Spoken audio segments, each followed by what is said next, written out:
Tenía 53 años, 40 de trabajo honesto y un domingo para recordar el resto de mi vida. Mis 3 hijos entraron a la sala donde yo había desayunado cada mañana durante décadas, colocaron una carpeta sobre la mesa que yo mismo construí con madera del rancho y me miraron como si ya hubieran terminado algo que yo todavía no había empezado a entender. Borja habló primero. Siempre hablaba primero. Ya firmamos todo, papá. El rancho es nuestro ahora. Antes de continuar, suscríbete al canal. Activa la campanita porque todos los días tenemos nuevas historias. Deja tu like y cuéntanos en los comentarios desde qué ciudad nos estás viendo. Mi nombre es Marcos Ibáñez Soria. Tengo 53 años, aunque ese domingo de febrero de 2024 me sentí por un momento como un hombre mucho más viejo. Soy ganadero, propietario de una finca en la provincia de Soria que compré con 23 años y una deuda bancaria que tardé 12 años en liquidar. No heredé nada. No recibí ayuda de nadie. Lo que existe en ese terreno existe porque yo lo levanté con estas mismas manos que ahora sostenían un documento que mis propios hijos habían firmado para quitarme lo único que había construido en la vida. Pero voy a contarles todo desde el principio, porque esta historia no empieza ese domingo. Empieza 30 años antes, en un día que yo recordaba con una claridad que ninguno de mis hijos podía imaginar. Corría el año 1994. Yo tenía 23 años y acababa de firmar la escritura de compraventa de una finca de 180 hectáreas en un pueblo pequeño al sur de Soria. El notario era un hombre mayor, de apellido Castellanos, que usaba gafas de montura metálica y hablaba despacio, como si cada palabra tuviera un peso que había que repartir con cuidado. Recuerdo el olor de aquella oficina, papel viejo, tinta y algo parecido al barniz de los muebles de madera oscura. Afuera llovía con esa insistencia gris que tiene el invierno en Castilla, y yo firmé cada página con una mano que no temblaba, aunque por dentro sentía el corazón golpeando como si supiera que aquello iba a cambiar todo. Esa misma tarde, antes de que oscureciera, fui a la finca solo. Llevaba una caja metálica pequeña, de las que se usan para guardar documentos contra la humedad, y dentro coloqué algo que el notario Castellanos me había sugerido inscribir ese mismo día en el registro de la propiedad. Una cláusula. Una condición legal que en aquel momento me pareció simplemente una precaución de hombre prudente. Sellé la caja, la envolví en plástico de construcción y la enterré al pie de la primera olivera que planté esa tarde, en el punto más alto del terreno, donde la vista llegaba hasta donde el ojo podía alcanzar. Nadie me vio hacerlo, nadie lo supo nunca. Y durante 30 años no tuve ninguna razón para pensar en aquella caja, hasta ese domingo. Los años entre 1994 y 2024 fueron años de trabajo sin pausa. Me casé con Amparo Crespo Milla en 1996. Era de un pueblo cercano, hija de un maestro jubilado y una mujer que hacía el mejor guiso de lentejas de la comarca, según me decía ella misma, con una sonrisa que no admitía discusión. Nos casamos en octubre, con frío y con sol al mismo tiempo, como es costumbre en Soria. Yo tenía 25 años, ella 24. Y durante los primeros años, la finca y el matrimonio crecieron juntos, con esa mezcla de esfuerzo y esperanza que tienen las cosas que valen la pena.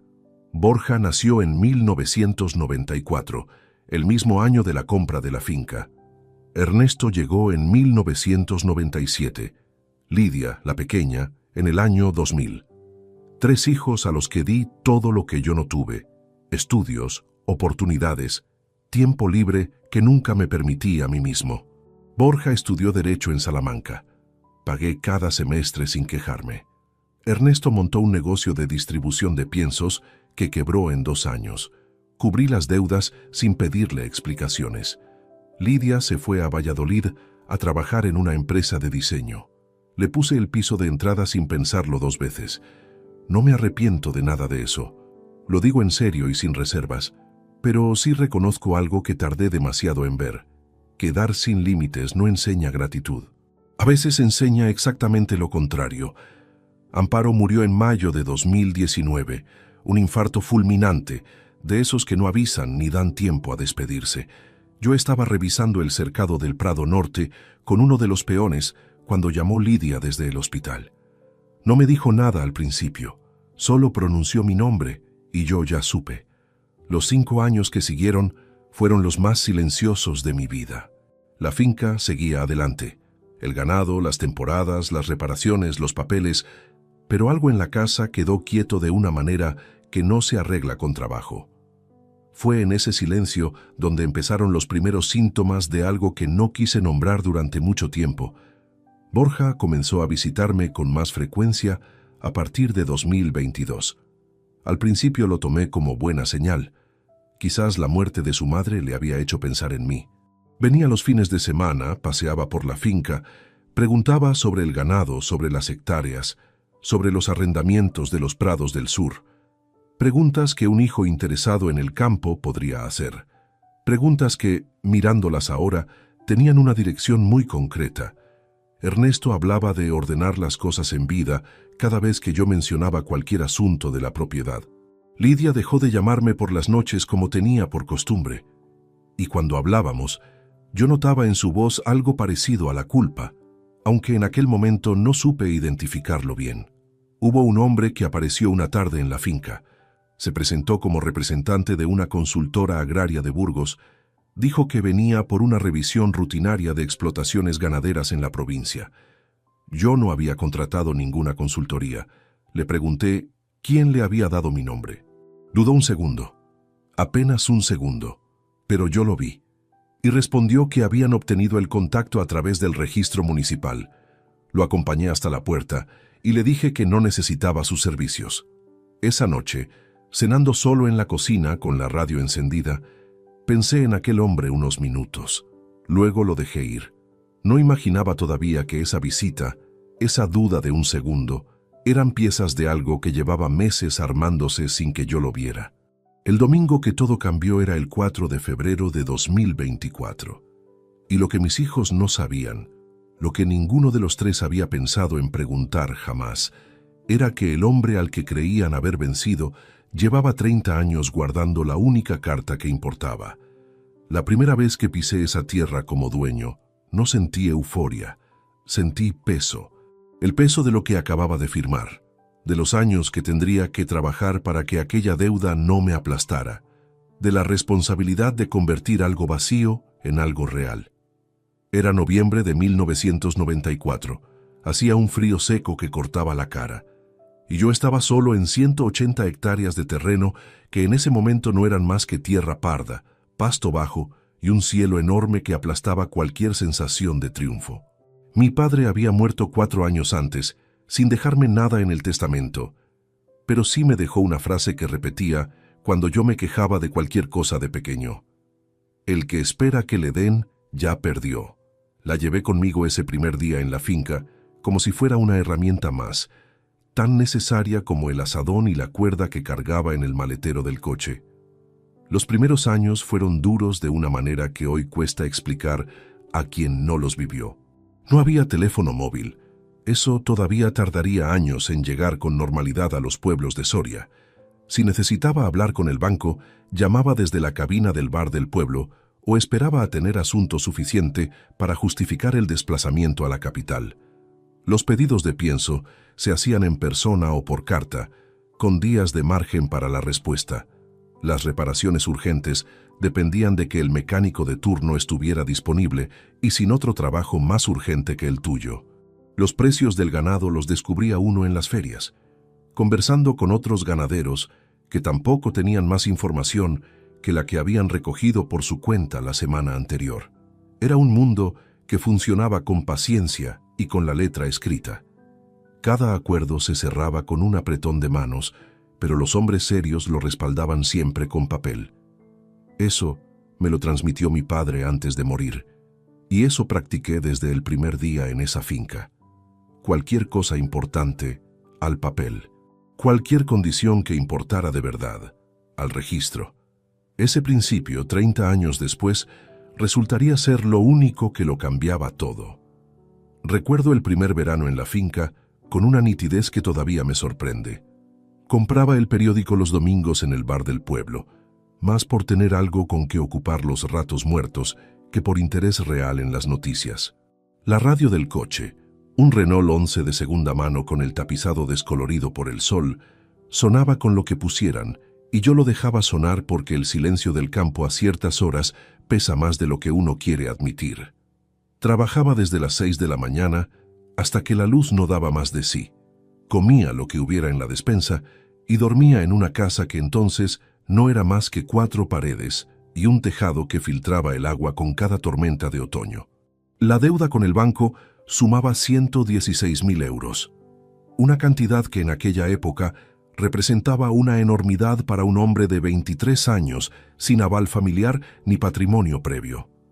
La cuota mensual me obligaba a una disciplina sin excepciones. Llevaba un cuaderno de tapas duras donde registraba cada gasto, cada venta, cada reparación, cada animal que entraba o salía de la finca. Era mi sistema contable personal, rudimentario pero exacto, porque el que lleva las cuentas con claridad no se extravía, y el que no las lleva, tarde o temprano paga el precio de no haberlo hecho. Me casé con Amparo Crespo Milla en octubre de 1996. Ya lo mencioné, pero hay algo de ese primer año juntos que no conté y que explica bastante sobre lo que vino después. Amparo llegó a una casa sin calefacción central, con una cocina que funcionaba a medias y un cuarto de baño que se congelaba en enero. Nunca se quejó de lo que faltaba. Trabajaba a mi lado, administraba lo poco que había con una eficiencia que yo admiraba en silencio y encontraba razones para reírse donde yo solo veía problemas pendientes. No lo idealizó el tiempo. Era genuinamente así, y yo lo supe desde el principio. Pusimos la calefacción en el invierno de 1998. Ese mismo año llegó a la zona la primera empresa que instalaba antena parabólica, y de repente teníamos acceso a canales de televisión que antes eran solo nombres que otros mencionaban. Amparo se sentó frente a la pantalla esa primera noche y dijo, completamente en serio, que parecía un pequeño milagro. Yo me reí. Eran tiempos en que las cosas pequeñas todavía tenían peso suficiente para nombrarlas en voz alta. Borja nació en 1994, antes de que formalizáramos el matrimonio. Ernesto llegó en 1997. Lidia, la más pequeña, en el año 2000, con 3 hijos y una finca que comenzaba a dar resultados sólidos, la vida tenía una dirección que yo reconocía como la correcta. Amplié el hato ganadero en 2001, invertí en maquinaria nueva en 2004, arrendé los prados del sur en 2007 para generar ingresos adicionales que me permitieron adelantar pagos y liquidar el crédito original antes del plazo previsto. Pagué la última cuota en febrero de 2006, 12 años después del día con el notario Castellanos, la lluvia gris de Castilla y la caja enterrada al pie de la olivera. No lo celebré con nadie. Era un domingo frío. Fui solo hasta la finca, me detuve junto a esa olivera que ya tenía 12 años de raíz en la tierra y me quedé en silencio un buen rato. Lo que sentí no era euforia, era certeza. La certeza tranquila de que nadie podía quitarme lo que yo había tardado 12 años en terminar de pagar. Esa certeza, con el tiempo, demostraría tener una grieta que yo no había sabido ver. Lo que levanté durante esos años no fue únicamente una explotación ganadera rentable. Fue un conocimiento acumulado que no figura en ningún manual, saber en qué mes conviene vender y en cuál conviene retener, leer el cielo antes de una tormenta con la misma naturalidad con que otros consultan el pronóstico, reconocer a cada animal por sus hábitos, aunque no por su nombre, distinguir qué reparación no puede esperar y cuál puede dejarse para la semana siguiente sin consecuencias. Décadas de decisiones tomadas sin red y sin nadie que las revisara por mí. Mis hijos crecieron viendo todo eso, pero viéndolo desde lejos y sin preguntar demasiado. Borja prefería los libros y la ciudad desde adolescente. Ernesto toleraba el campo, pero nunca lo amó. Lidia evitaba la finca con una determinación que con los años dejó de disimular. No los culpé entonces. Cada uno tenía derecho a elegir su camino, y yo entendí ese derecho como parte de quererlos como se debe querer a un hijo. Fue quizás el primer error de una lista que todavía no había empezado a escribir. La finca llegó a 2024 en su mejor momento. 180 hectáreas íntegras, el ganado en cifras que no había alcanzado en años anteriores, los arrendamientos del sur produciendo con regularidad y una vivienda principal que no recordaba ya lo que era dejar pasar el agua. Según la tasación que Gerardo Fuentes había tramitado en 2022 por una actualización patrimonial, la propiedad valía aproximadamente 840.000 euros. Una cifra que yo nunca había pronunciado en voz alta, porque para mí aquella tierra nunca fue una cantidad de dinero. Para mis hijos, en cambio, llevaba meses siendo exactamente eso. Y lo que ninguno de los tres había calculado era que la tierra también guardaba algo que yo había colocado ahí 30 años antes, con la precisión de un hombre que aprendió desde joven que las cosas importantes se respaldan siempre con papel. Borja aprendió a leer solo antes de que yo pudiera enseñarle. Lo descubrí una mañana de 1999, cuando tenía 4 años y medio, sentado en el suelo de la cocina con un libro de cuentos que Amparo le había comprado en la feria del pueblo. Lo deletreaba en voz baja, despacio, con una concentración que no correspondía a su edad. Me detuve en el umbral sin que él me viera, y lo observé durante un buen rato.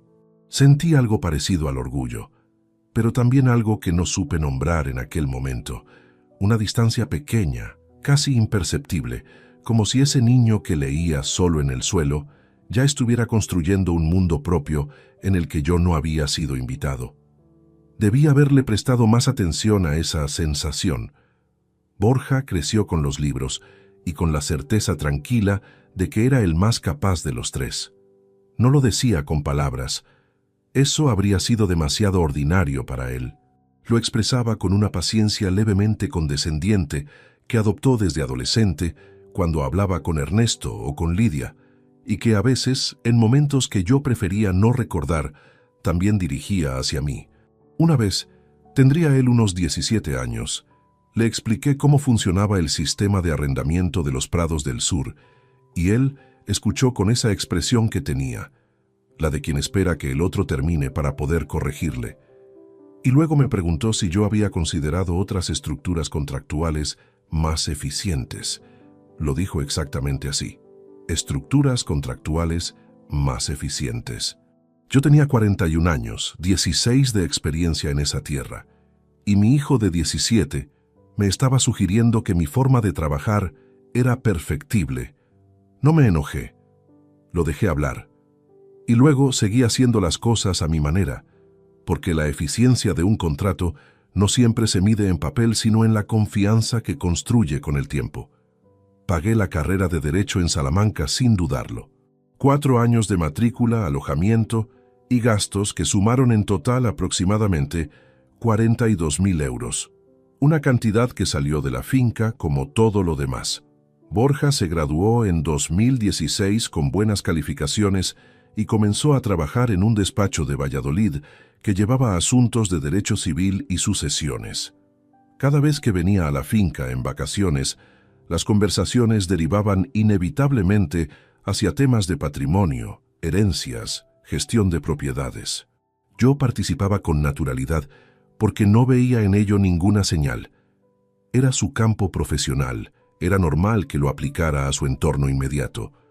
Lo que no vi entonces era que esas conversaciones tenían una arquitectura, que cada pregunta abría una puerta y cada respuesta mía era archivada en algún lugar de la cabeza de Borja con una utilidad que yo aún tardaría años en comprender.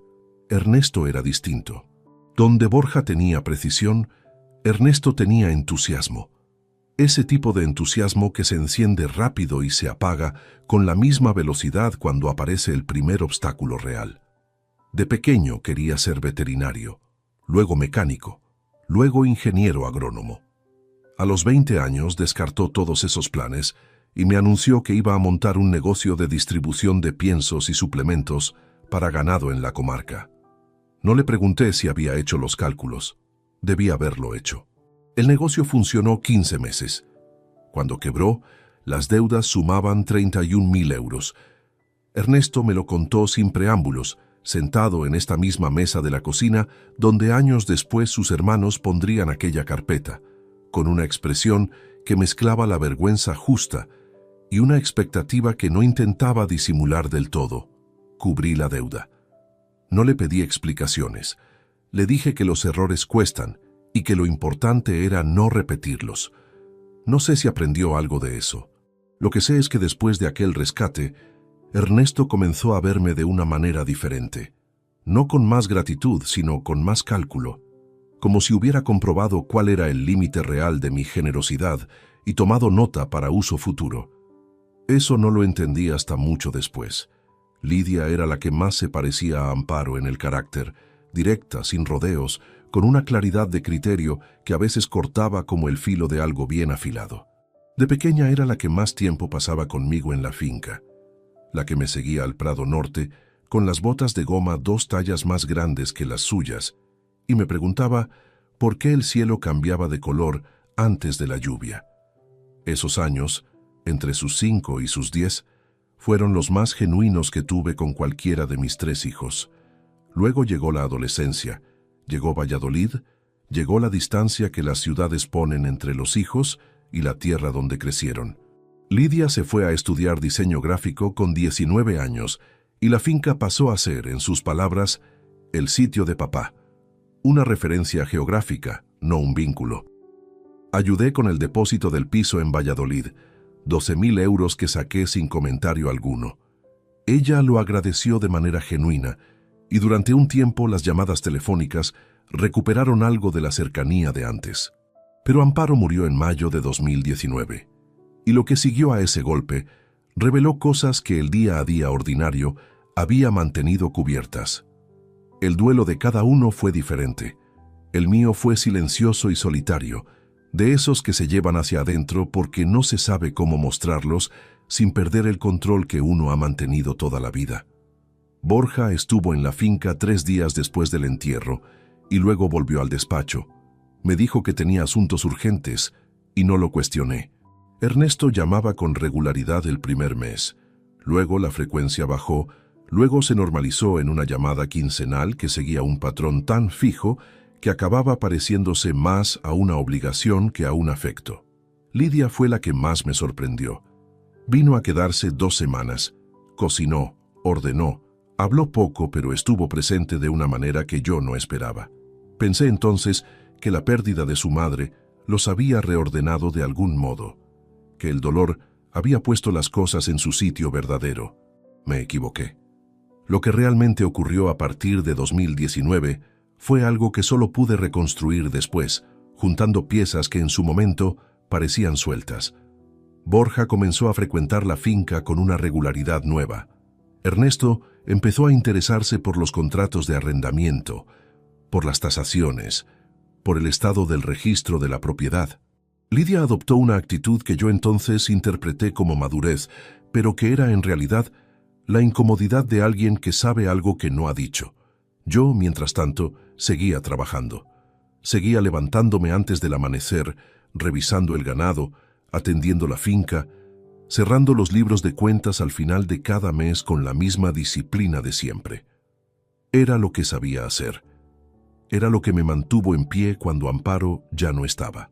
Y fue precisamente esa dedicación, esa costumbre de mirar hacia adelante y no hacia los lados, la que me impidió ver, durante demasiado tiempo, lo que mis 3 hijos estaban construyendo a mis espaldas, con la paciencia y la calma de quien sabe que el objetivo no va a moverse. El primero que lo notó fue el perro. Tengo un mastín leonés de 9 años al que puse tornillo porque de cachorro desmontaba todo lo que encontraba a su alcance. Es un animal de instintos exactos. No ladra por costumbre, sino por motivo, y cuando algo le resulta discordante, lo señala con una quietud tensa que resulta más inquietante que cualquier ladrido. En octubre de 2022, cuando Borja vino a pasar el fin de semana y se puso a recorrer el perímetro de la finca con el teléfono en la mano, como midiendo o registrando algo que yo no alcanzaba a ver desde donde estaba, Tornillo lo siguió a distancia con esa postura baja y atenta que reserva para los desconocidos. Yo lo vi desde la puerta del establo y no le di importancia. Era mi hijo. El perro simplemente no reconocía bien a alguien que visitaba la finca con menos frecuencia de la que debería. Lo dejé pasar. Ese fue el primer error del otoño de 2022. Borja empezó a aparecer por la propiedad con una regularidad que no tenía precedente desde que se marchó a estudiar. No cada semana, eso habría resultado demasiado evidente, sino con esa cadencia estudiada de una vez al mes, siempre un fin de semana, siempre con una razón diferente que sonaba razonable. Quería ver cómo estaba yo, traía algo de la ciudad, aprovechaba para alejarse del despacho. Los motivos cambiaban. La atención que ponía en cada rincón de la finca no variaba nunca. Las conversaciones durante esas visitas derivaban sin excepción hacia el mismo territorio. Borja hablaba de casos que llevaba profesionalmente, herencias mal planificadas, propiedades que habían generado conflictos por falta de previsión, situaciones que se habrían resuelto con una gestión documental adecuada.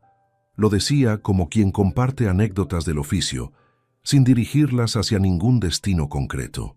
Pero cada anécdota terminaba con alguna variación de la misma conclusión, que los hombres de cierta edad hacían bien en tener todo organizado antes de que la vida decidiera por ellos.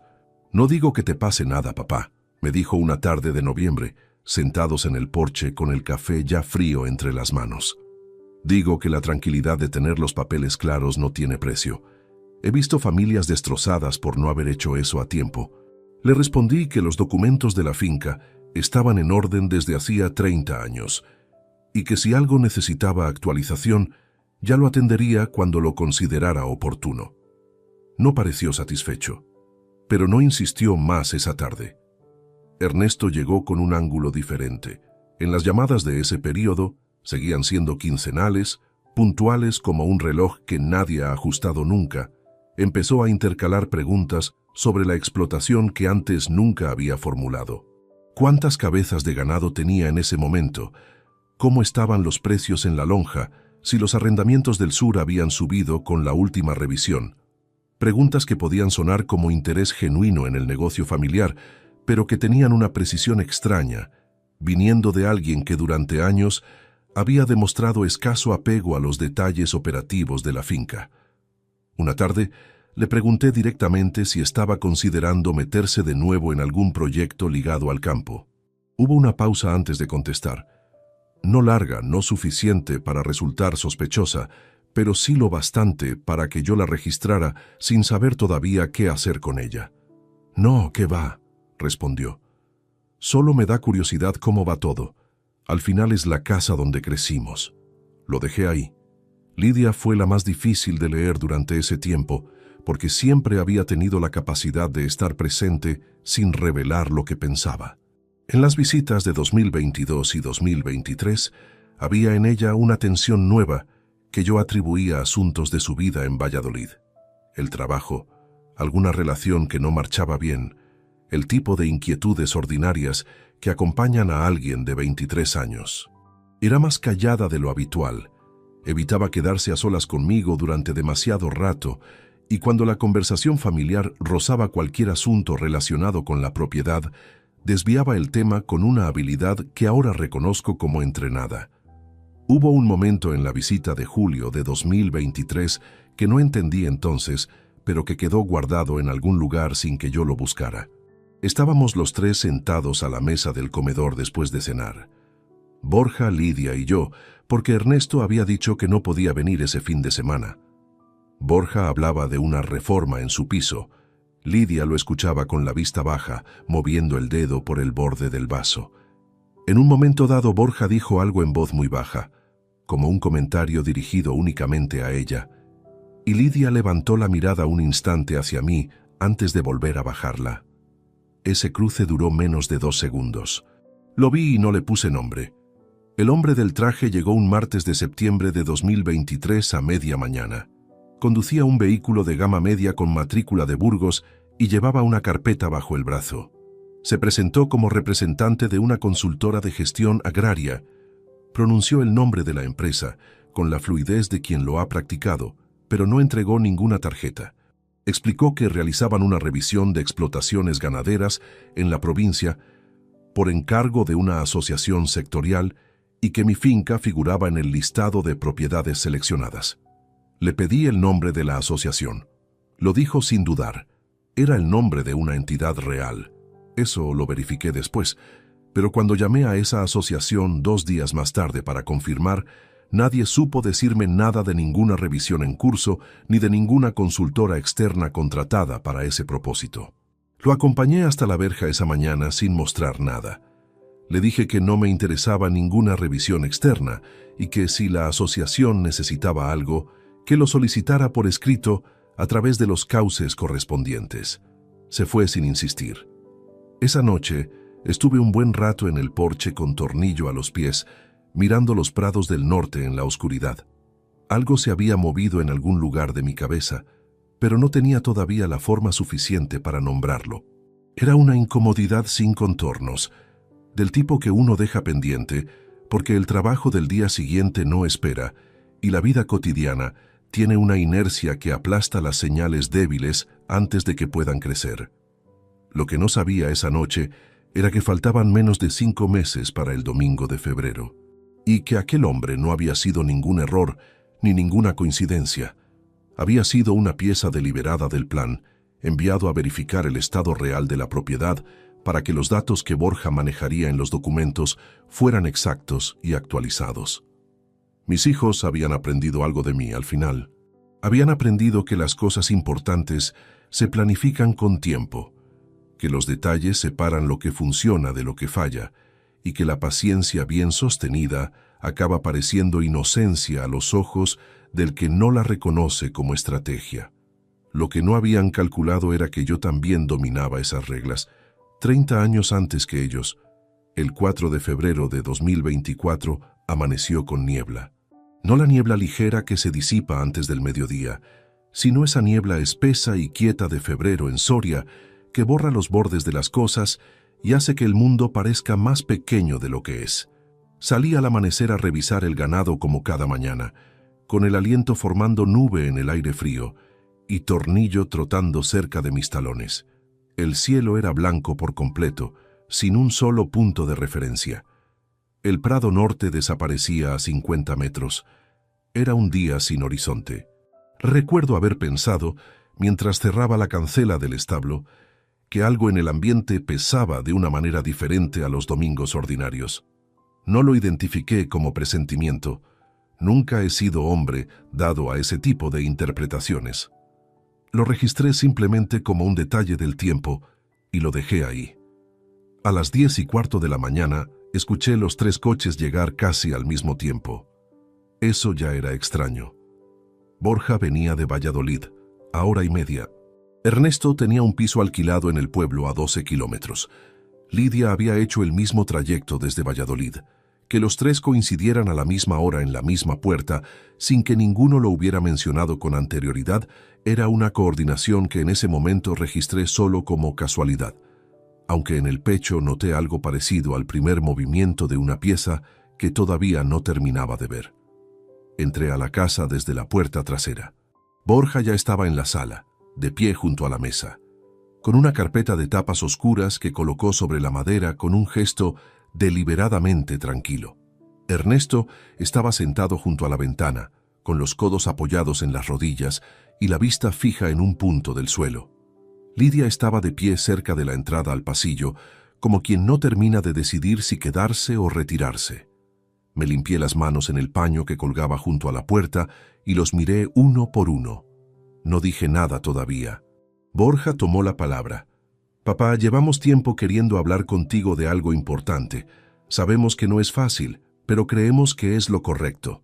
Lo hemos pensado mucho entre los 3. Hizo una pausa. Abrió la carpeta. Sacó un documento de varias páginas con una soltura que ahora reconozco como ensayada. Hemos tramitado la escritura de transmisión de la finca. Está todo en orden. Solo necesitábamos que lo supieras». Me acerqué a la mesa despacio. Tomé el documento. Lo que ocurrió en los siguientes 40 segundos es algo que recuerdo con una precisión que no ha disminuido con el tiempo. La primera página era el encabezado de una escritura notarial de compraventa, la finca de Soria, las 180 hectáreas, el número de referencia catastral que había memorizado sin proponérmelo a lo largo de 3 décadas. El precio de transmisión figuraba como €1 simbólico, que es la fórmula que se usa cuando la transferencia se da entre familiares bajo ciertas figuras legales. Sentí el papel entre los dedos. Era papel notarial, el de gramaje grueso y textura ligeramente rugosa, que distingue los documentos oficiales. Hacía frío en la sala porque la calefacción tardaba en templar los domingos por la mañana, y sin embargo noté calor en la base del cuello, ese calor seco que no tiene que ver con la temperatura del ambiente. Pasé a la segunda página. Figuraba ahí la referencia a una autorización notarial, una escritura de poder que yo supuestamente había otorgado y que habilitaba a Borja Ibáñez Crespo a realizar en mi nombre operaciones de transmisión patrimonial sobre bienes inmuebles de mi titularidad. Me detuve en esa línea. La leí 2 veces. El único sonido que había en la sala era el del reloj de pared que Amparo había comprado en una feria de antigüedades de Zamora, un reloj de agujas con un tic suave y regular que siempre me había parecido tan familiar como el silencio mismo. En ese instante lo escuché de manera diferente, cada marca del segundero como algo que separaba lo que yo había creído que era mi vida de lo que ese papel afirmaba que era.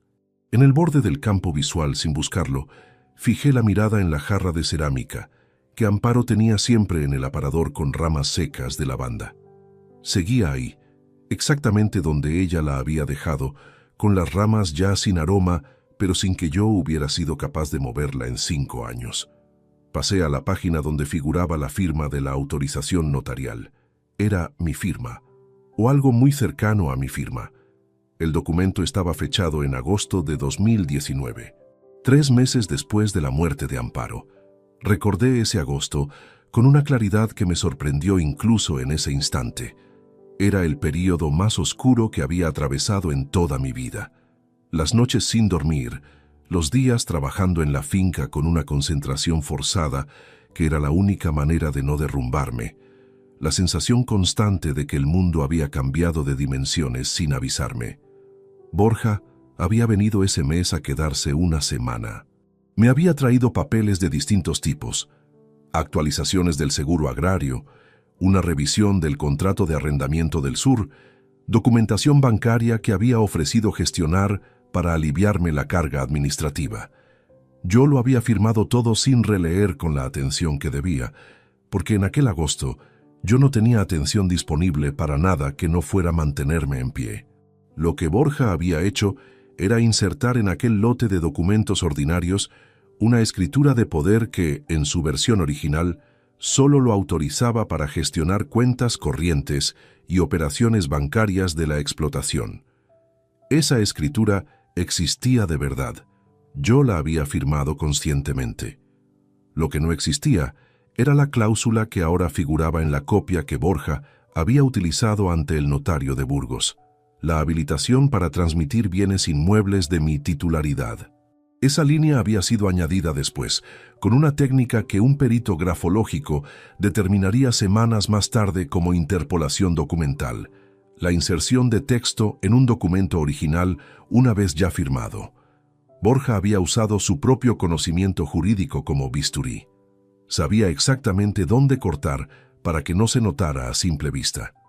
Doblé el documento. Lo hice con cuidado, siguiendo los pliegues naturales del papel, sin ninguna prisa. Ernesto seguía con la vista en el suelo. Lidia había apoyado la mano en el marco del pasillo y miraba hacia otro lado. Borja tenía los brazos cruzados y una expresión que intentaba ser neutral, pero que contenía algo que identifiqué en ese momento con precisión. Era la expresión de alguien que cree que el trabajo más difícil ya está hecho. «Es lo más sensato para todos, papá», dijo en voz baja, con ese tono que usaba desde los 17 años para explicar lo que consideraba obvio. Me levanté de la silla. No respondí. No porque no tuviera nada que decir, tenía más de lo que cabría en esa sala, sino porque entendí en ese instante, con una nitidez que no necesitaba ninguna elaboración, que cualquier palabra que pronunciara en ese momento le daría a Borja información que todavía no debía tener. Coloqué el documento doblado sobre la mesa con suavidad.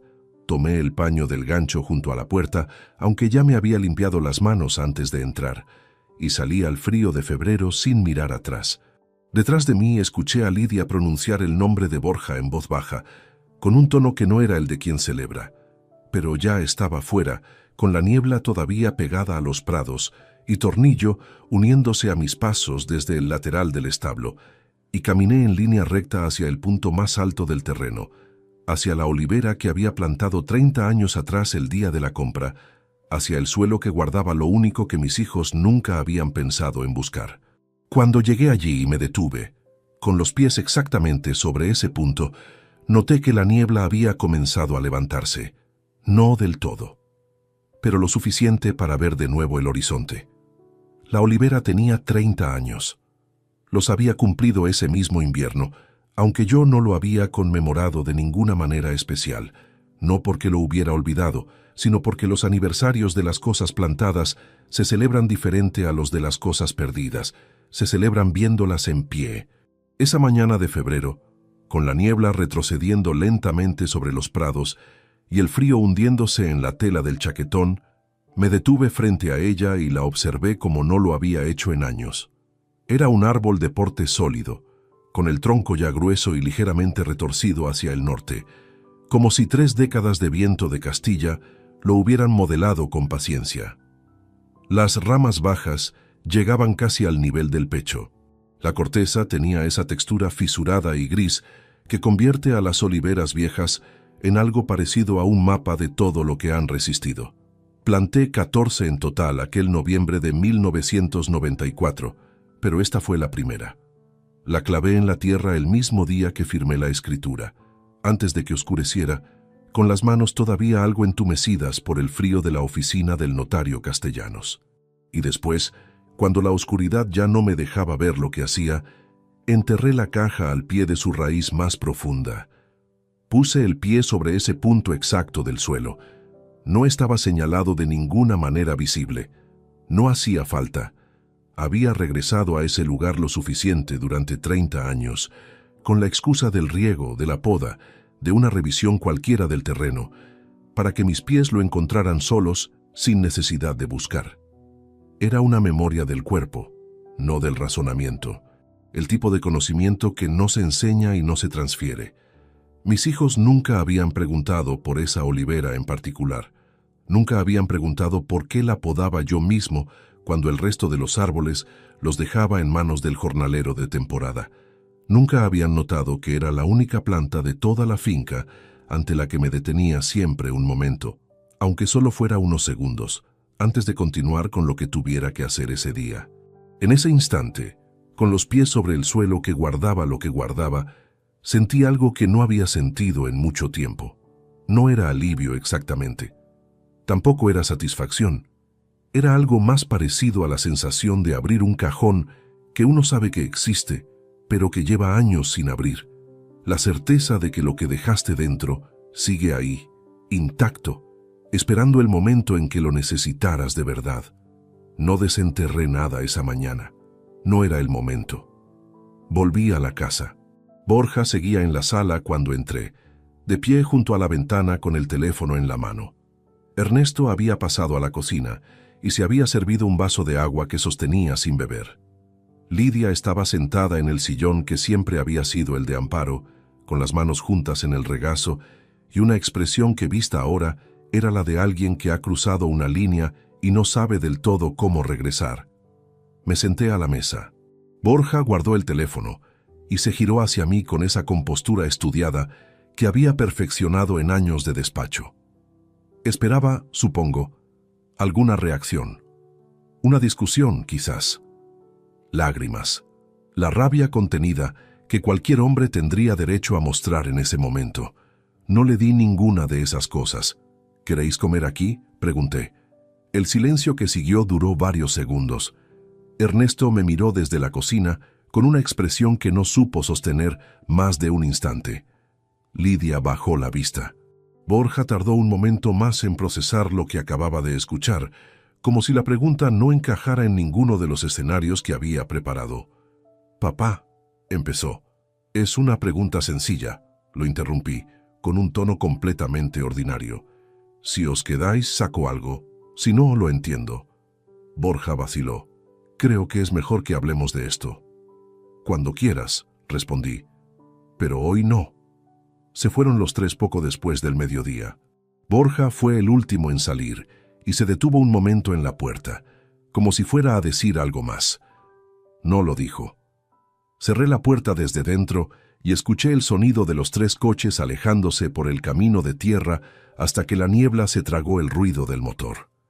Me quedé de pie en el centro de la sala durante un buen rato sin moverme. Lo que vino entonces no lo había planeado ni lo habría querido. Me senté en la silla donde siempre se sentaba Amparo a leer por las noches, con la espalda recta y las manos apoyadas en las rodillas, y noté que algo en el pecho se tensaba de una manera que no podía controlar. No lloré, o no exactamente. Fue algo anterior al llanto, algo que se queda atascado antes de salir y resulta más difícil de sostener que las lágrimas porque no tiene salida. Pensé en Amparo, en que ella lo habría visto antes, en que yo había pasado décadas confiando en que el amor que daba generaba el mismo amor de vuelta, y en que esa confianza había resultado ser el agujero por el que se coló todo lo demás.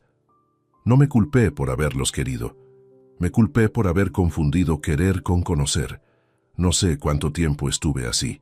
Cuando levanté la vista, la jarra con las ramas de lavanda seguía en el aparador, sin aroma, sin que yo hubiera sido capaz de moverla en 5 años. Amparo la había comprado en una alfarería de un pueblo de Extremadura durante un viaje que hicimos solos, en otoño de 2007, los dos únicos en el coche por primera vez en años, porque los 3 hijos se habían quedado con su abuela esa semana. Fue uno de los mejores viajes de nuestra vida. 5 días sin agenda, carreteras pequeñas, pueblos que no estaban en ningún mapa turístico, comidas largas con el vino de la zona. Trajo la jarra envuelta en papel de periódico y la colocó en ese aparador el día que volvimos. Nunca la movió de ese sitio. Yo tampoco. Me levanté. Me lavé la cara en el fregadero de la cocina con agua fría. Me sequé con el paño y lo colgué de vuelta en el gancho con el mismo gesto de siempre. Luego saqué el cuaderno de tapas duras donde llevaba las cuentas de la explotación, el mismo tipo de cuaderno que usaba desde los primeros años de la finca, aunque este era el 7º u 8º de la serie, y en la última página en blanco escribí 3 cosas. La primera, el nombre de Gerardo Fuentes Alcántara y su número de teléfono, que sabía de memoria. La segunda, la fecha y el número de la escritura de compraventa original de la finca, que también sabía de memoria. La tercera, una sola palabra que subrayé 2 veces. Cerré el cuaderno. Mis hijos habían pasado 18 meses planificando con cuidado. Habían usado el conocimiento jurídico de Borja, la información que Ernesto había recopilado sobre el valor del ganado y los arrendamientos, y la geometría emocional de Lidia para mantener la fachada de normalidad. Habían elegido el momento, el lugar, el tono. Habían coordinado la llegada para que resultara difícil de rebatir en ese instante. Lo habían hecho bien, pero habían cometido el error que comete todo el que subestima a un hombre por su edad y su silencio. Habían dado por terminado algo que todavía no había comenzado. Llamé a Gerardo Fuentes Alcántara el lunes por la mañana, a las 8:15, antes incluso de revisar el ganado. Gerardo tenía 57 años y llevaba 22 ejerciendo la abogacía en Soria, de los cuales la mayor parte habían sido, en mayor o menor medida, al servicio de mis asuntos. Era un hombre de constitución robusta, con el pelo entrecano recortado cerca de las sienes y unos anteojos de montura fina que le daban un aspecto de funcionario serio, completamente ajustado a lo que era. No era un abogado de grandes discursos ni de gestos dramáticos. Era un hombre que leía todo 2 veces antes de opinar, que nunca prometía más de lo que podía garantizar y que cuando decía que algo estaba en orden, estaba en orden. Lo había conocido en el año 2002, cuando tuve que resolver un conflicto de linderos con un propietario vecino que reclamaba 3 metros de mi prado sur. Gerardo lo resolvió en 6 semanas, sin que el asunto llegara a los tribunales, con una solvencia tranquila que me había impresionado más que cualquier elocuencia. Desde entonces, cada vez que la finca o mis asuntos necesitaban orientación legal, acudía a él. Esa mañana de lunes descolgó al segundo tono. Marcos, no era pregunta, Era reconocimiento. 22 años de trato dan ese tipo de familiaridad. Necesito verte esta semana, dije. Con tiempo, no es una consulta rápida.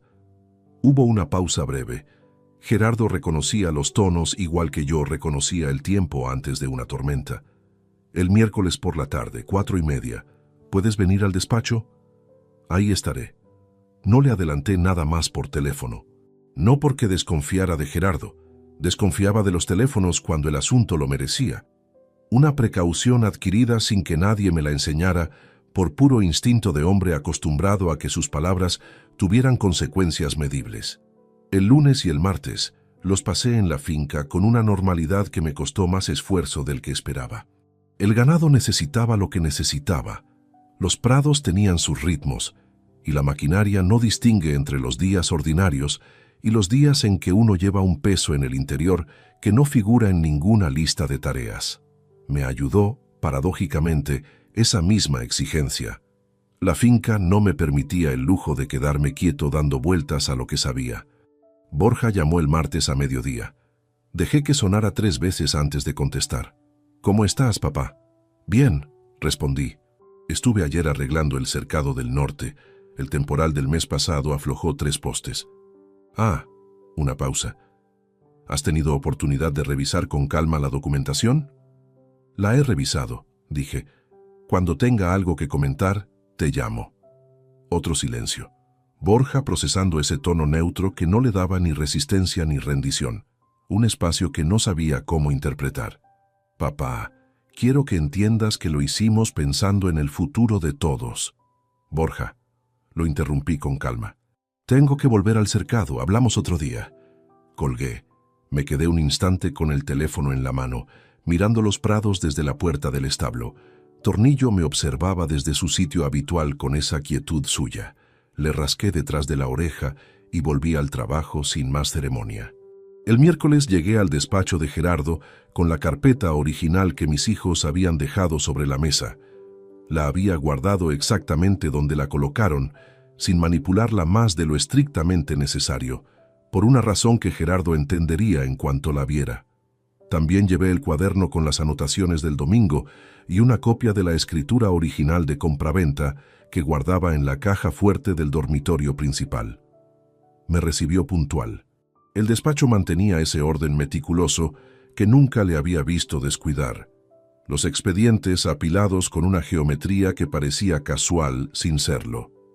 Puso encima de la mesa un bloque en blanco y un bolígrafo y no dijo nada hasta que yo terminé de contarle todo. Lo escuchó sin interrumpirme. Tomó algunas notas, pocas, casi telegráficas. Cuando terminé, abrió la carpeta y leyó el documento con esa concentración silenciosa que reservaba para las cosas que requerían atención real. Lo leyó completo. Luego volvió a la página de la autorización notarial y la leyó por segunda vez. Levantó la vista. «La escritura de poder que firmaste en agosto de 2019», dijo. «¿Qué facultades te habías otorgado en ella? Gestión de cuentas corrientes y operaciones bancarias de la explotación. Nada que afectara a la propiedad en sí», asintió despacio. «Lo que figura aquí incluye capacidad plena de disposición sobre bienes inmuebles. Eso no se incorpora de manera tácita a un poder bancario ordinario. Requiere redacción expresa, comparecencia notarial específica y consentimiento documentado del poder dante». Señaló la página con el extremo del bolígrafo. «Si esto es lo que parece, estamos ante una interpolación documental. Inserción de texto en un instrumento original después de la firma. ¿Cuánto tiempo necesitas para confirmarlo? Necesito encargar un análisis pericial antes de dar cualquier otro paso. Hay un perito en Madrid que trabaja exclusivamente con documentos notariales, Edmundo Vargas Ruiz. Lleva más de 20 años en el campo. Si hay manipulación gráfica o de contenido, él la localiza y la documenta con validez procesal». Hizo una pausa. «Para el análisis preliminar entre 10 y 14 días. Para el informe completo con fuerza probatoria entre 4 y 6 semanas. Y mientras tanto, ningún movimiento visible. Ninguna conversación con tus hijos sobre documentos ni sobre abogados. Ningún cambio en tu comportamiento que pueda alertar a Borja de que esto está en marcha. Me miró directamente. Si él sospecha que estás construyendo una respuesta, tendrá tiempo de preparar la suya. Eso no es un problema, respondí. Gerardo asintió. También voy a solicitar al registro de la propiedad una nota simple de la situación actual de la finca. Necesito saber exactamente qué se ha presentado, en qué registro y en qué estado de tramitación se encuentra antes de planificar los siguientes pasos. Me levanté para marcharme. Gerardo me detuvo con un gesto. Una cosa más, dijo. Cuando me dijiste el domingo pasado que los documentos de la finca estaban en orden desde hace 30 años, ¿hay algo en esa escritura original que yo deba conocer? Le sostuve la mirada un momento. Hay algo, respondí. Pero primero necesito desenterrarlo. Gerardo parpadeó una sola vez, lo más cercano a una expresión de sorpresa que le había visto en 22 años. No preguntó nada más. Salí con el frío de febrero golpeando en la cara y el pensamiento más ordenado de lo que había estado en días. El análisis pericial estaba en marcha. La nota registral se solicitaría antes del viernes, y mientras mis hijos aguardaban en ese silencio que habían confundido con resignación, cada hora que pasaba era una hora que trabajaba a mi favor. Lo que Gerardo me confirmó 12 días después, en una llamada a primera hora de la mañana del jueves, resultó ser más grave de lo que yo había calculado. La nota simple del registro de la propiedad revelaba que la transmisión había sido presentada para inscripción en el registro de Burgos, no en el de Soria, donde la finca había estado registrada desde 1994, sino en una delegación de Burgos donde Borja había buscado, con toda probabilidad, menos familiaridad con el historial del expediente. La operación llevaba 16 días presentada antes del domingo en que me la anunciaron, lo que significaba que ese domingo no era el inicio de nada. Era el anuncio de algo que Borja ya creía terminado. ¿Está inscrita?, pregunté. Presentada, no inscrita. Está en fase de calificación registral. El registrador dispone de 3 meses para calificarla. Gerardo hizo una pausa calculada.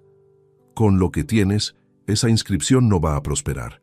Pero necesitamos actuar antes de que el plazo concluya y necesitamos hacerlo con todo en la mano. Colgué el teléfono. Afuera, sobre el Prado Norte, el cielo de febrero tenía ese azul frío y despejado que en Soria solo aparece después de varios días de niebla cerrada, como si el tiempo necesitara acumular oscuridad antes de permitirse la claridad. Tornillo estaba en el umbral del establo, con el hocico orientado hacia el camino de tierra, en esa postura suya de vigilancia tranquila. Pensé en la caja enterrada al pie de la olivera. Era el momento de ir a buscarla. Fui a buscar la caja el viernes por la tarde, cuando la luz empezaba a bajar y los jornaleros habían recogido ya sus herramientas. Necesitaba hacerlo solo, sin que ningún movimiento fuera de lo ordinario resultara visible desde el camino o desde la casa. Cogí una pala de mango corto del cobertizo, la misma que usaba para las labores menores alrededor de los árboles, y subí al punto alto del terreno con el mismo paso con que habría ido a revisar cualquier cosa en cualquier tarde de los últimos 30 años. La olivera proyectaba una sombra larga hacia el este. El frío era más seco que los días anteriores, sin humedad, de ese tipo que endurece la tierra superficial y hace que los sonidos viajen más lejos de lo normal. Apoyé la pala contra el tronco y estuve un momento mirando el suelo, orientándome con una referencia que no figuraba en ningún plano. La raíz visible más gruesa, la que salía del tronco en dirección norte y se curvaba hacia abajo a unos 40 centímetros del pie del árbol.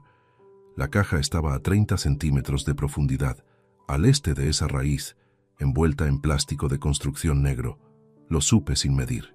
Lo supe porque lo había colocado yo mismo, con esas mismas manos, en una tarde de noviembre de 1994, que recordaba con la misma nitidez que recordaba el día de mi boda. Clavé la pala. La tierra cedió con esa resistencia compacta del suelo que no se remueve en mucho tiempo. 2 paladas, 3. El filo golpeó algo sólido en la cuarta. Me arrodillé. Aparté la tierra con las manos enguantadas hasta que el plástico negro quedó visible, intacto, tal como lo había dejado. Lo saqué con cuidado. Lo desdoblé sobre la tierra plana junto al hoyo y examiné el exterior antes de abrirlo. El plástico tenía el color opaco de algo que ha pasado décadas bajo tierra, pero no mostraba roturas ni signos de humedad interior. Lo había sellado con cinta especial para construcción en exteriores, 3 capas antes de envolverlo. Una precaución que en su momento me había parecido quizás excesiva y que ahora agradecí con una convicción que no necesitaba palabras. Dentro del plástico estaba la caja metálica. Era una caja rectangular de chapa galvanizada con cierre de palanca, del tipo que se usaba para guardar documentos en oficinas antes de que los archivadores de plástico desplazaran todo lo demás.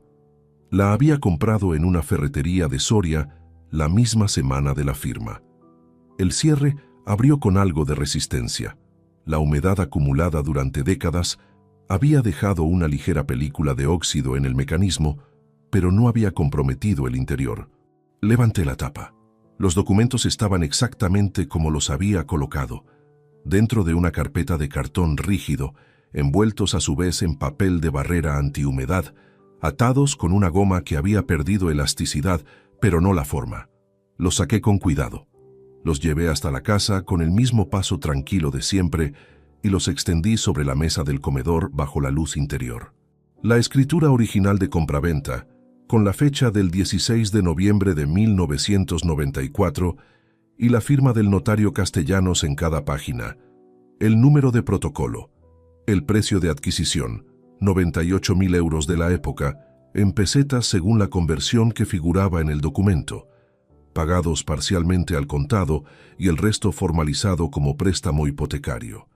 Los datos catastrales de las 180 hectáreas, mi nombre completo y mi DNI en la página de titularidad.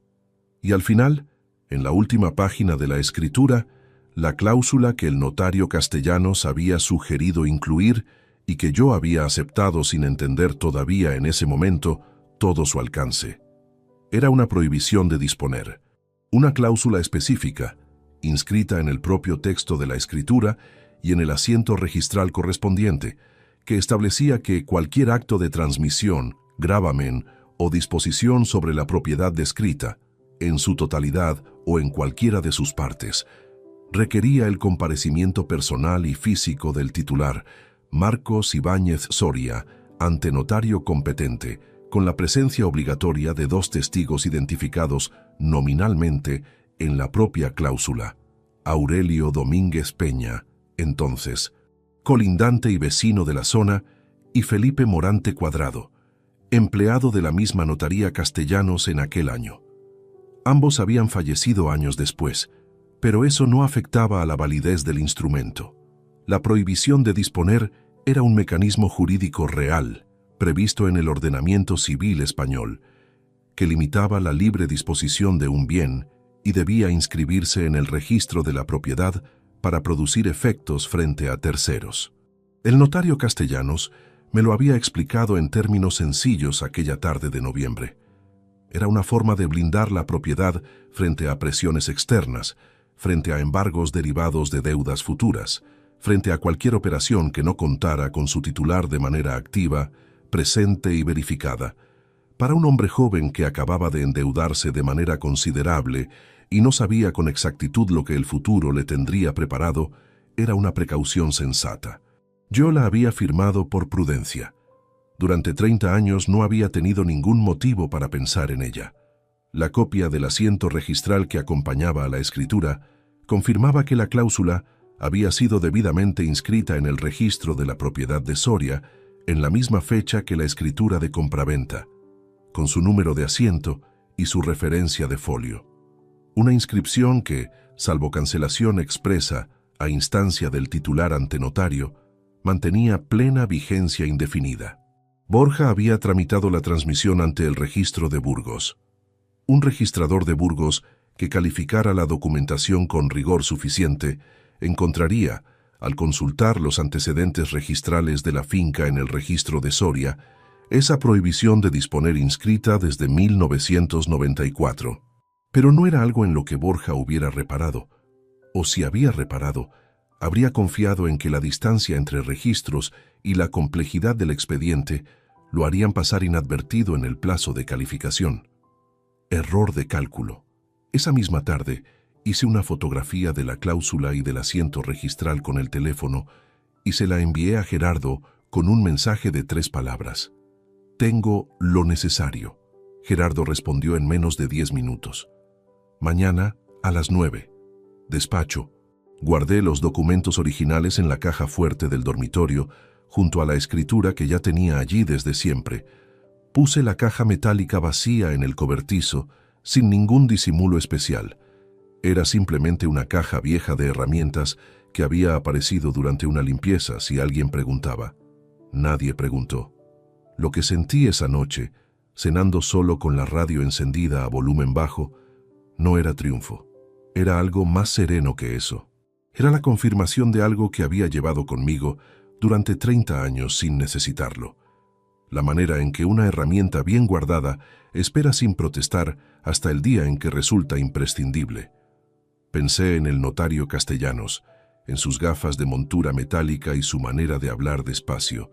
Había muerto en 2011, según me había contado el titular de la notaría que lo sucedió cuando fui a actualizar un seguro de la finca ese año. Nunca había vuelto a hablar con él después de aquella tarde de noviembre de 1994. Le debía, de alguna manera imprecisa pero real, el hecho de que esa noche hubiera algo que defender. Borja llamó esa misma noche, a las 9:15. Dejé que sonara, no era evasión, era economía. Cada conversación con él en ese periodo era una conversación en la que yo tenía que medir cada palabra, con una precisión que cansaba, y había cosas más importantes en las que gastar esa energía. Le devolví la llamada al día siguiente con calma. Le pregunté cómo estaba. Hablé del tiempo en Soria y del estado del ganado. Él me habló de nuevo de la documentación, de que lo habían pensado bien, de que era lo más razonable para todos. Le escuché hasta que terminó. Ya te diré algo cuando tenga tiempo de revisarlo con calma, dije. Colgué. Tenía todo el tiempo del mundo. Lo que no tenían mis hijos era la menor idea de lo que les esperaba al final de ese tiempo. La reunión del sábado en el despacho de Gerardo duró casi 3 horas. Llegué a las 9 en punto, con los documentos originales en una carpeta de cartón, el mismo tipo que usaba para archivar los contratos de arrendamiento. Nada que llamara la atención si alguien me hubiera visto entrar al edificio. Gerardo había preparado café y tenía sobre la mesa el expediente que había empezado a construir desde el miércoles anterior. La nota simple del registro de Burgos, una fotocopia de la escritura de poder original de 2019 que había obtenido a través de la notaría correspondiente, y un folio con anotaciones propias que cubrían los 2 lados. Extendí los documentos que traje y los colocó junto a los suyos con esa meticulosidad de hombre que piensa con las manos sobre el papel. La prohibición de disponer está inscrita y vigente, dijo sin preámbulo. La consulté ayer tarde directamente con el registro de Soria, número de asiento confirmado, sin cancelación posterior, sin modificación de ningún tipo desde 1994. Levantó la vista. Borja presentó la transmisión en Burgos, pero la finca sigue inscrita en Soria.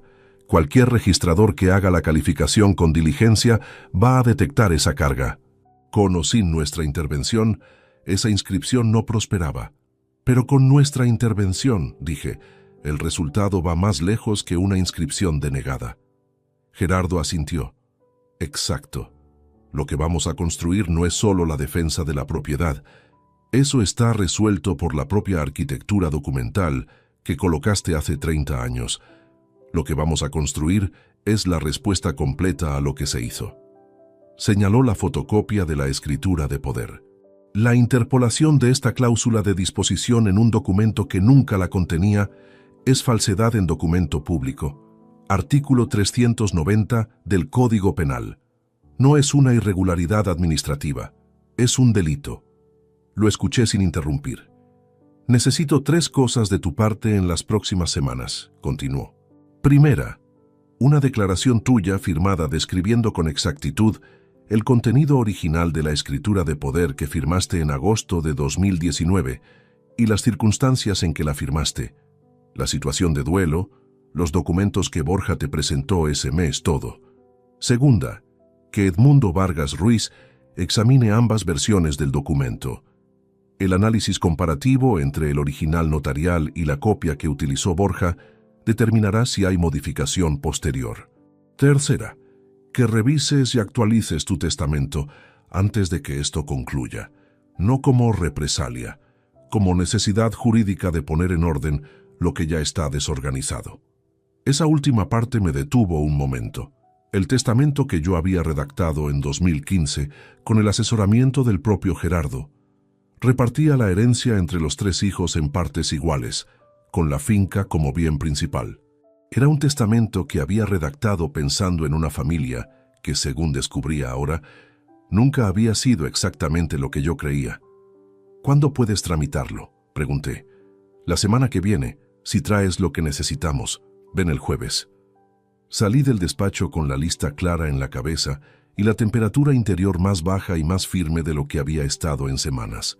No era frialdad como anestesia, era frialdad como instrumento, esa capacidad que se aprende a lo largo de décadas de gestionar problemas reales bajo presión real, de distinguir lo que siente uno de lo que conviene hacer en cada momento. Los días que siguieron tuvieron esa textura extraña de las situaciones en que la vida exterior continúa con normalidad absoluta, mientras por dentro todo ha cambiado de naturaleza. Me levantaba al amanecer, revisaba el ganado, atendía a los arrendamientos del sur que estaban en su periodo de facturación trimestral, comía, trabajaba hasta que la luz bajaba, cerraba las cuentas del mes en el cuaderno. Todo igual que siempre, todo completamente diferente. Ernesto llamó el martes de esa semana con un tono que intentaba resultar casual. «¿Cómo va todo por allí?» «Como siempre», respondí. «Terminé de revisar el cercado norte. Mañana hay que mover el ganado al prado central, el sur necesita descanso». «Claro, claro», una pausa. «Oye, papá, quería decirte que lo del otro domingo, que Borja y yo hablamos, y si necesitas tiempo para asimilarlo, lo entendemos perfectamente». Registré ese asimilarlo sin comentarlo. Asimilar significaba en la traducción implícita de Ernesto que yo terminaría aceptando lo inevitable, que el silencio de mi parte era el silencio del hombre que no encuentra salida y tarda en reconocerlo. «Gracias por decirlo», respondí. «Ya hablamos cuando toque». Colgué y seguí con los números del mes. Lidia no llamó esa semana, ni la siguiente. Eso decía más que cualquier llamada. El jueves fui al despacho de Gerardo con la declaración escrita y firmada, 4 folios detallando cada aspecto del agosto de 2019. Los documentos que Borja me presentó, el orden en que los firmé, la situación emocional en que me encontraba, la confianza con que actué porque era mi hijo el que me pedía la firma. Lo había redactado el miércoles por la noche en la cocina, a mano primero, y luego pasado a limpio en el ordenador de la finca, con la misma atención que ponía en cualquier documento que fuera a tener consecuencias. Gerardo lo leyó en el acto.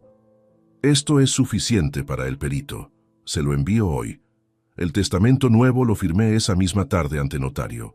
Retiré a los 3 hijos como herederos directos de la finca y de los activos vinculados a la explotación ganadera, y designé en su lugar a la Fundación para la Conservación del Patrimonio Rural de Castilla y León, una entidad real con la que había tenido contacto años atrás a través de una asociación ganadera comarcal. El resto del patrimonio personal, cuentas, vehículos, bienes muebles, quedó organizado de manera diferente, con criterios que Gerardo y yo discutimos durante más de 1 hora. Cuando firmé la última página, el notario selló el documento y lo archivó sin comentario. Salí a la calle con el peso específico de alguien que acaba de cerrar una puerta que llevaba tiempo entreabierta, sin saber si abrirla del todo o no. La semana siguiente trajo la única situación de todo ese periodo en que la máscara de normalidad estuvo a punto de quebrarse. Borja se presentó en la finca un miércoles sin avisar. Llegó entrada la tarde, cuando yo estaba revisando la maquinaria en el cobertizo con la puerta entornada. Lo vi llegar desde el espacio entre las bisagras antes de que él me viera a mí. Conducía despacio por el camino de tierra, como alguien que no tiene prisa o como alguien que está pensando en lo que va a decir. En el banco de trabajo junto al torno tenía abierto el cuaderno donde llevaba el seguimiento del proceso con Gerardo. Fechas, nombres, referencias de documentos, notas sobre el análisis pericial. Nada comprometedor para alguien que no supiera lo que significaba, pero suficiente para que Borja, con su formación jurídica, reconociera el patrón de alguien que está construyendo un expediente. Lo cerré con un gesto natural y lo coloqué debajo de una capa de facturas de suministros agrícolas antes de abrir la puerta del cobertizo.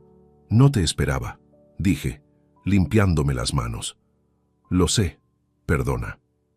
Borja miró alrededor con ese hábito suyo de registrar el entorno antes de hablar. Pasaba cerca y pensé en acercarme. ¿Tienes un momento? Poco. Tengo que terminar aquí antes de que oscurezca. Hablamos 10 minutos junto al cobertizo, con el frío de la tarde apretando, y Tornillo sentado a 3 metros sin apartar los ojos de Borja. Mi hijo volvió sobre los mismos argumentos de siempre: la conveniencia de tenerlo todo organizado, la intención de que la finca siguiera funcionando, que no había ninguna intención de excluirme de nada. Lo escuché. Respondí con monosílabos útiles y ninguna información.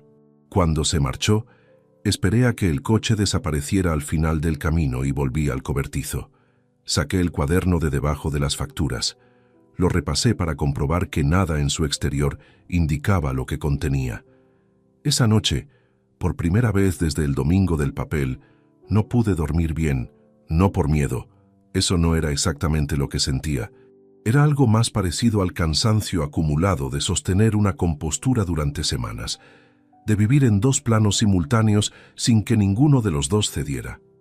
Me levanté a las 3 de la madrugada, calenté agua, me hice una infusión que Amparo habría reconocido de inmediato, tomillo y miel, lo que ella ponía cuando algo no dejaba descansar, y me senté en la cocina con la oscuridad del campo afuera y el silencio de la casa adentro. Pensé que 8 semanas antes había tenido una vida ordinaria que no echaba de menos de ninguna manera especial, que ahora tenía el mismo trabajo, la misma tierra, la misma casa, y que lo único que había cambiado era lo que yo sabía sobre las personas que la habitaban conmigo en el recuerdo. A las 4:30 volví a la cama. A las 6 estaba levantado revisando el ganado. El informe de Edmundo Vargas Ruiz llegó un lunes de marzo, 41 días después del domingo del papel. Gerardo me llamó a las 8 de la mañana, con ese tono suyo de quien ha leído algo importante y lo ha verificado 2 veces antes de comunicarlo. El perito confirma la interpolación. Hay diferencias en la densidad del tóner, en el espaciado tipográfico y en la alineación vertical de la cláusula añadida respecto al resto del documento. La conclusión del informe es inequívoca. El texto relativo a la facultad de disposición sobre bienes inmuebles fue insertado con posterioridad a la firma del poderdante, mediante técnicas de edición digital sobre el documento escaneado antes de su presentación ante el notario de Burgos. Guardé silencio un momento. ¿Es suficiente para el procedimiento penal? Es más que suficiente, dijo Gerardo. Podemos convocar la reunión cuando quieras. La trampa llevaba semanas preparada, cada pieza en su sitio. Solo faltaba cerrarla. Gerardo convocó la reunión para el martes 12 de marzo de 2024, a las 4 de la tarde, en las instalaciones del registro de la propiedad de Soria. Eligió ese lugar con una deliberación que yo comprendí sin que tuviera que explicármela. No era un despacho privado donde el resultado pudiera quedar en disputa de versiones, ni era la finca donde el terreno emocional favorecía la confusión.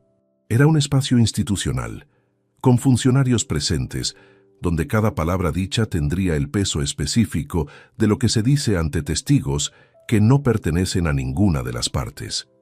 Valentín Sáez Pedraza, el registrador titular, tenía 61 años, y el carácter metódico de alguien que ha pasado décadas administrando la certeza jurídica de otras personas. Era un hombre de estatura media, con el cabello completamente blanco y una manera de moverse por su propio despacho que transmitía la autoridad tranquila de quien conoce exactamente cuál es su función y no necesita subrayarla. Gerardo lo había contactado con antelación para explicarle el objeto de la reunión. No los detalles, pero sí la naturaleza del asunto y la documentación que se presentaría. Valentín había accedido a estar presente en persona. Eso ya decía algo sobre lo que él mismo había detectado al consultar el expediente. La citación a los 3 hijos la redactó Gerardo en términos deliberadamente neutros. Una reunión para tratar asuntos relativos a la propiedad rural, registrada a nombre de Marcos Ibáñez Soria, con presencia de representación legal y del registrador competente. Nada que indicara lo que les esperaba. Nada que les diera tiempo de preparar una respuesta coordinada. Borja respondió en menos de una hora confirmando su asistencia. Ernesto tardó hasta el día siguiente. Lidia confirmó en último lugar con un mensaje escueto que no incluía ninguna pregunta. Llegué al registro 20 minutos antes de la hora. Gerardo ya estaba allí, con la carpeta del expediente sobre la mesa de la sala de reuniones que Valentín había habilitado para nosotros. Una habitación de tamaño moderado, con una mesa rectangular, 8 sillas, luz natural por una ventana que daba a la calle y el silencio institucional de los lugares donde las cosas se hacen por escrito. Coloqué los documentos originales frente a mí, la escritura de compraventa de 1994 con la cláusula de prohibición de disponer, la copia del asiento registral, el informe pericial de Edmundo Vargas Ruiz en su versión completa encuadernada, y la declaración propia que había firmado ante notario describiendo las circunstancias del agosto de 2019. Todo en orden, todo con fecha, firma y referencia.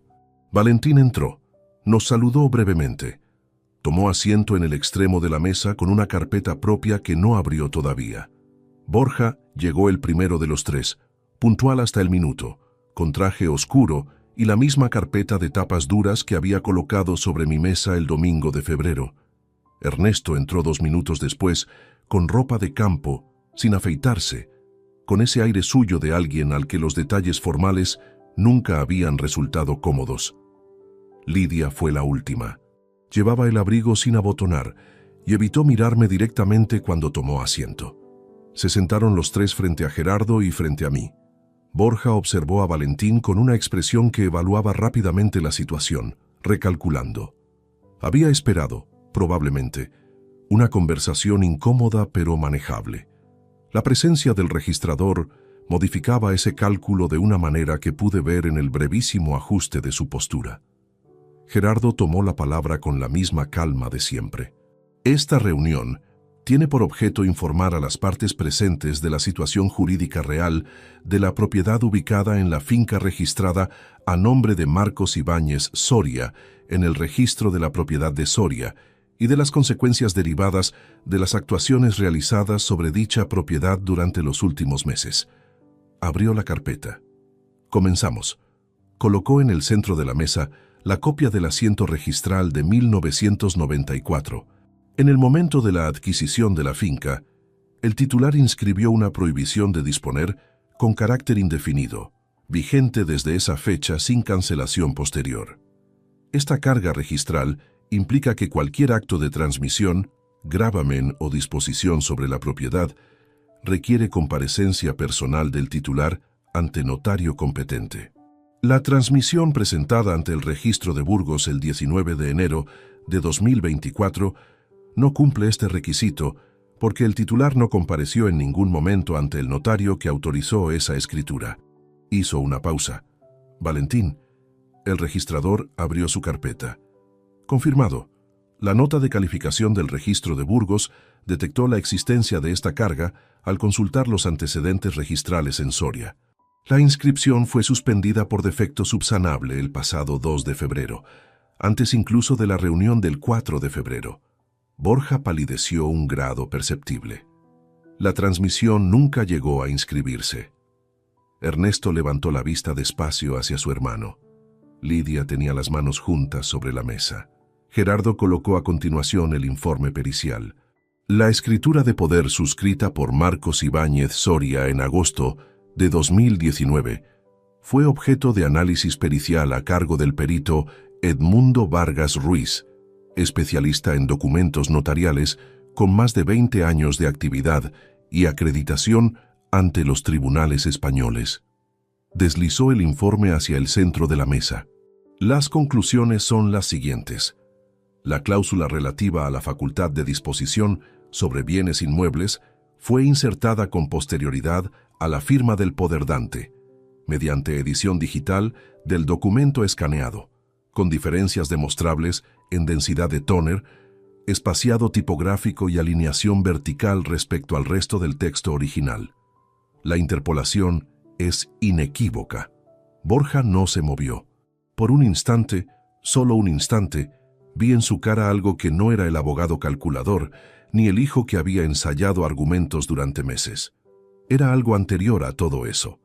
Era la cara de un hombre de 30 años que acaba de ver el suelo moverse bajo sus pies y no tiene todavía el reflejo de fingir que no lo ha sentido. Luego volvió la compostura. Ese informe puede ser cuestionado, dijo. La voz le salió levemente más alta de lo que habría querido. Un solo perito no determina nada en un procedimiento. Tienes razón, respondió Gerardo sin alterarse. Por eso hemos presentado esta mañana denuncia ante el Juzgado de Instrucción de Soria. El procedimiento penal determinará, con todos los medios que correspondan, si la conclusión del perito se sostiene. Pero lo que este informe sí determina, en este momento y en esta sala, es que la escritura de poder utilizada ante el notario de Burgos contenía texto que no figuraba en el documento original firmado por tu padre. Ernesto se levantó, no para marcharse, simplemente no podía seguir sentado. Se quedó de pie junto a su silla con los brazos colgando, mirando la mesa. Lidia sí lloraba, en silencio, con la cabeza ligeramente inclinada, sin hacer ningún gesto de ocultarlo. Borja intentó una última línea. Papá, si hubieras hablado con nosotros antes de llegar a esto. Lo miré, no con rabia, con algo más difícil de sostener que la rabia, con la atención tranquila de quien ya no tiene nada que demostrar porque los hechos lo han demostrado todo. Borja, dije, una sola palabra. Con su nombre bastó.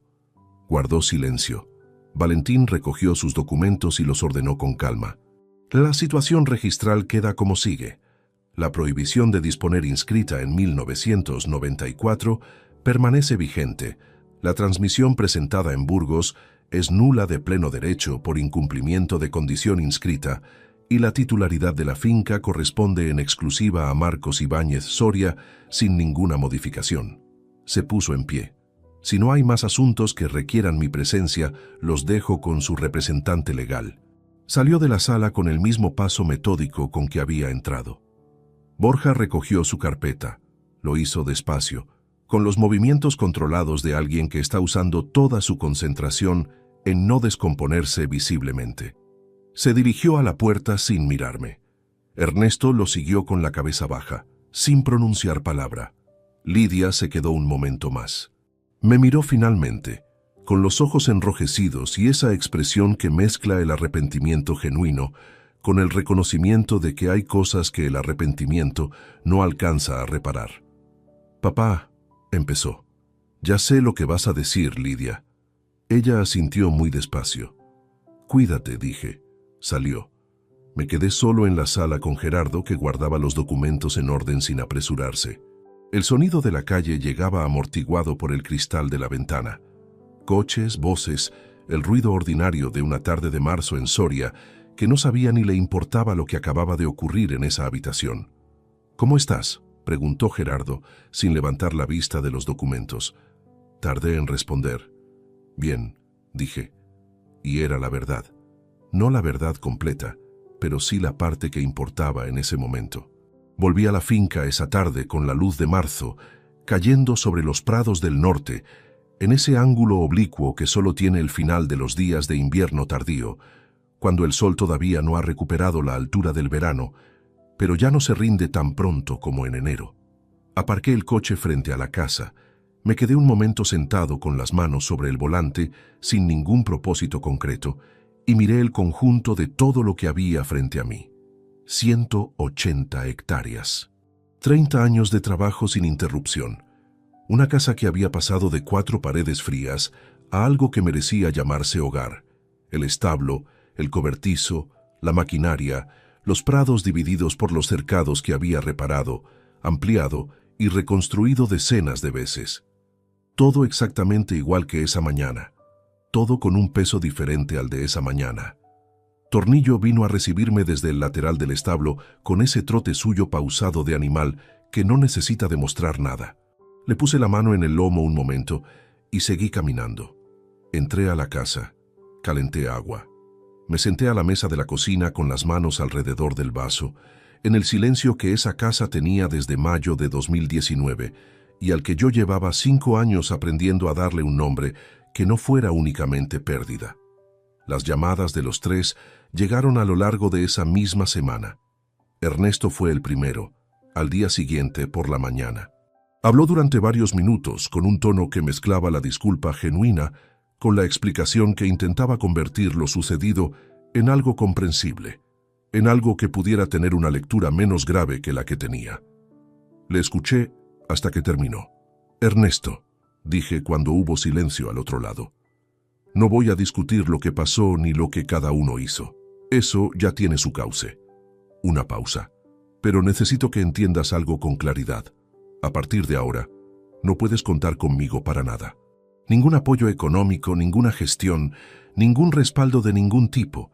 Eso se acabó el domingo de febrero y no tiene vuelta. Papá, si me das la oportunidad de explicarte...» «Ya me explicaste todo lo que necesitaba entender», respondí. «Cuídate». Colgué. Lidia llamó 2 días después. Lloró desde el primer minuto, con esa manera suya de emocionarse que siempre había sido la más genuina de los 3, y eso era precisamente lo que hacía más difícil sostener la conversación sin ceder a algo que ya había decidido no ceder. Le dejé hablar. Reconoció haber sabido lo que Borja planeaba desde hacía más de 1 año. Reconoció haber guardado silencio. Reconoció que no tenía forma de justificarlo. «Lo sé», dije cuando terminó, «y te creo cuando dices que lo lamentas». Entonces nada cambia, Lidia». No lo dije con crueldad. Lo dije con la firmeza de quien ha pensado una cosa durante semanas y ha llegado a ella por un camino que no fue rápido ni fácil. El arrepentimiento no deshace lo que se hizo, y yo no puedo seguir siendo el sostén de personas que decidieron que yo era prescindible cuando les convenía serlo. Hubo un silencio largo. «¿Nunca?», preguntó en voz muy baja. «Nunca es una palabra grande», respondí. «Lo que puedo decirte es que hoy, y en todo lo que alcanzo a ver desde hoy, no». Colgué con el mismo peso de siempre y con algo adicional que no era satisfacción. Era la conciencia de que algunas decisiones correctas duelen exactamente igual que las equivocadas, y que eso no las hace menos correctas. Borja no llamó. Supongo que su abogado le había recomendado no establecer contacto directo con su padre mientras el procedimiento penal estuviera en curso. Era lo que yo habría hecho en su lugar. Era, en el fondo, lo que le había enseñado sin querer durante años, que los problemas serios se gestionan con cabeza, no con emoción. El procedimiento siguió su curso durante los meses siguientes con la lentitud característica de los asuntos judiciales que no tienen urgencia procesal inmediata. Gerardo me mantenía informado con puntualidad, pero sin dramatismo. Era un expediente sólido, con prueba pericial concluyente y sin fisuras documentales, y los tiempos serían los que fueran. Yo no necesitaba velocidad, necesitaba que fuera correcto. Lo que sí cambió de inmediato fue el testamento. La Fundación para la Conservación del Patrimonio Rural de Castilla y León recibió comunicación formal de su designación como beneficiaria principal. Mantuve algunas disposiciones menores para personas que habían formado parte de mi vida laboral durante décadas. El jornalero más antiguo de la finca, una prima de Amparo que vivía sola en un pueblo cercano y a quien yo había ayudado de manera discreta en los últimos años. El resto quedó ordenado con una claridad que me produjo, al firmar, una sensación parecida a la de cerrar bien un libro antes de dejarlo en el estante. Un sábado de abril, 5 semanas después de la reunión en el registro, Fui hasta la olivera por la mañana temprano. No llevaba nada. No tenía ninguna tarea pendiente en ese punto del terreno. Fui simplemente porque sentía que debía ir, que había algo en ese lugar que ese día requería más que una mirada de paso.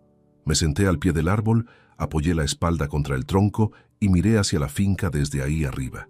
Se veía todo: la casa, el establo, los prados divididos por los cercados, el camino de tierra que llegaba desde la carretera, el horizonte ancho y despejado de Castilla que en los días claros de abril parece más vasto que en ninguna otra estación. Pensé en el notario Castellanos, en sus gafas de montura metálica, en el olor a papel y barniz de aquella oficina, en la lluvia gris de noviembre golpeando el cristal mientras yo firmaba con una mano que no temblaba. En la sugerencia que me hizo ese día, esa cláusula que en su momento me pareció una precaución de hombre prudente y que 30 años después había resultado ser la pieza que lo sostenía todo. Pensé en Amparo, en que habría tenido mucho que decir sobre todo esto, probablemente con más palabras y más claridad de las que yo había usado, en que la habría escuchado, aunque no siempre le diera la razón, en que echarla de menos seguía siendo una constante que el tiempo reducía en intensidad, pero no en presencia. Pensé en los 3 hijos que había criado, no con rabia. Eso habría exigido una energía que ya no me parecía rentable gastar, sino con esa mezcla de lucidez y tristeza que acompaña a quien finalmente ve algo que prefería no ver y entiende que no puede devolverlo a la oscuridad cómoda de antes. Los había amado de verdad.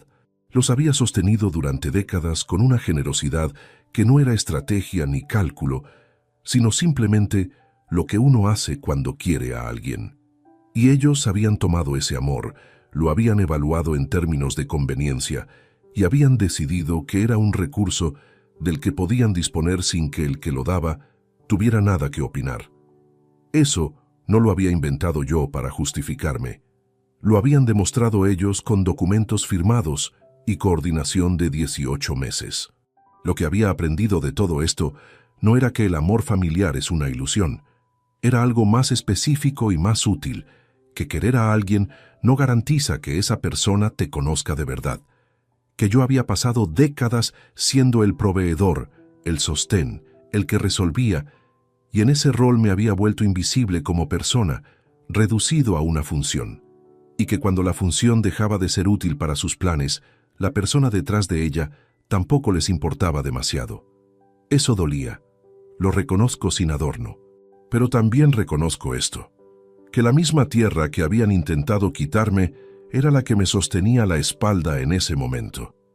Que el árbol que tenía detrás era el árbol que había plantado con mis propias manos el día en que empecé a construir algo que nadie me había dado. Que la caja enterrada al pie de su raíz durante 30 años había guardado sin saberlo no solo un documento, sino la prueba de que un hombre que trabaja con cabeza y actúa con honestidad tiene una ventaja que sus adversarios nunca calculan: el tiempo. Ellos habían planeado 18 meses. Yo había planeado 30 años. Si algún día alguien más joven, con hijos propios y una propiedad que ha levantado con esfuerzo, escucha esto y reconoce algo de su situación en lo que he contado, lo que quiero que se lleve no es la historia de un padre que venció a sus hijos en un registro. Eso es solo la superficie. Lo que quiero que se lleve es esto, que la experiencia acumulada no es un obstáculo que el tiempo convierte en debilidad. Es la herramienta más precisa que existe, y los que creen que la edad la erosiona cometen el error más caro que pueden cometer. Me levanté del suelo. Apoyé la palma abierta un momento contra la corteza del árbol. Ese tacto fisurado y firme de la madera que lleva décadas resistiendo el viento de Castilla. Y luego retiré la mano y me giré hacia la finca. Tornillo me esperaba a mitad del camino, con el hocico orientado hacia mí, y esa postura suya de animal, que no entiende por qué uno se detiene tanto tiempo en un sitio cuando hay todo ese terreno delante. «Vamos», le dije, y bajamos juntos hacia la casa, con el sol de abril ya alto sobre los prados y la finca entera desplegada frente a nosotros, intacta, exactamente donde siempre había estado. Si te gustó esta historia, dale like al video, suscríbete al canal y comparte tus impresiones en los comentarios. Para escuchar la próxima historia, haz clic en la caja de la izquierda. Gracias por vernos.